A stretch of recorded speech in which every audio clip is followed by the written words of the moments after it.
persembahkan program Santapan Rohani, terjemahan dari Renungan Our Daily Bread.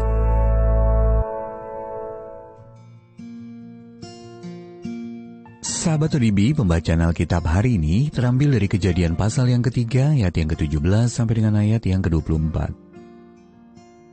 Kejadian pasal yang ketiga, ayat yang ke-17 sampai dengan ayat yang ke-24.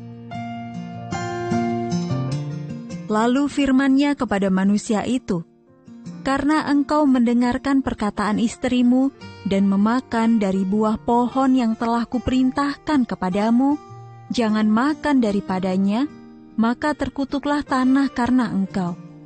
Dengan bersusah payah engkau akan mencari rezekimu dari tanah seumur hidupmu.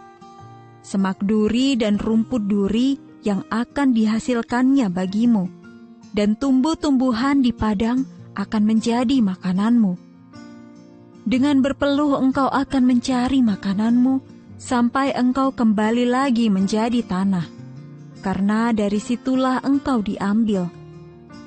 Sebab engkau debu, dan engkau akan kembali menjadi debu." Manusia itu memberi nama Hawa kepada istrinya, sebab dialah yang menjadi ibu semua yang hidup. Dan Tuhan Allah membuat pakaian dari kulit binatang untuk manusia dan untuk istrinya itu, lalu mengenakannya kepada mereka. Berfirmanlah Tuhan Allah, "Sesungguhnya manusia itu telah menjadi seperti salah satu dari kita, tahu tentang yang baik dan yang jahat. Maka sekarang jangan sampai ia mengulurkan tangannya dan mengambil pula dari buah pohon kehidupan itu dan memakannya, sehingga ia hidup untuk selama-lamanya." Lalu Tuhan Allah mengusir dia dari Taman Eden, supaya ia mengusahakan tanah dari mana ia diambil.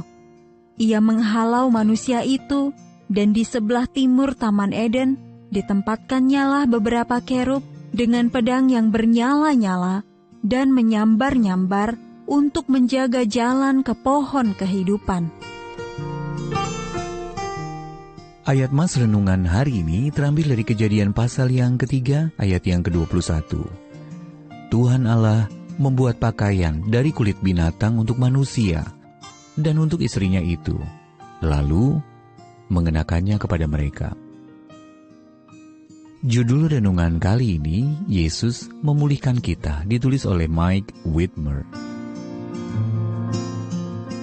Sahabat ODB, meski tidak bersalah, Sam harus kehilangan pekerjaannya di pabrik. Kecerobohan dari divisi lain meninggalkan masalah pada mobil-mobil yang mereka produksi. Setelah terjadi sejumlah kecelakaan, para pelanggan merasa khawatir dan berhenti membeli mobil dari perusahaan itu. Akibatnya perusahaan itu harus melakukan perampingan dan Sam terkena imbasnya. Ia ikut menjadi korban dari kesalahan orang lain. Sungguh tidak adil.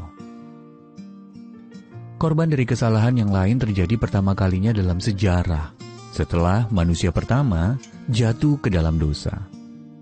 Adam dan Hawa merasa malu atas ketelanjangan mereka, sehingga Allah bermurah hati mengenakan pakaian dari kulit binatang kepada mereka. Kejadian pasal yang ketiga, ayat yang ke-21. Sungguh bayangan yang menyedihkan. Satu atau beberapa ekor binatang yang sebelumnya hidup tentram di Taman Eden, tiba-tiba harus dibunuh dan dikuliti.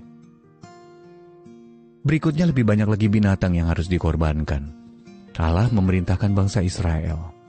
Tiap hari ia harus mengolah domba yang berumur 1 tahun dan yang tiada bercela sebagai korban bakaran bagi Tuhan. Setiap pagi ia harus melakukan itu. Yehezkiel pasal yang ke-46 ayat yang ke-13.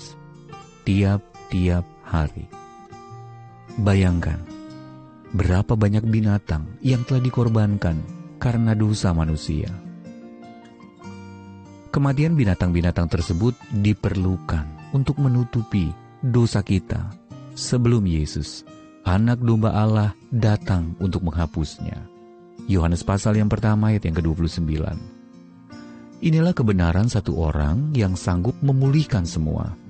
Sama seperti ketidaktaatan Adam membinasakan kita, ketaatan Adam yang akhir, yakni Kristus, membenarkan semua yang percaya kepadanya.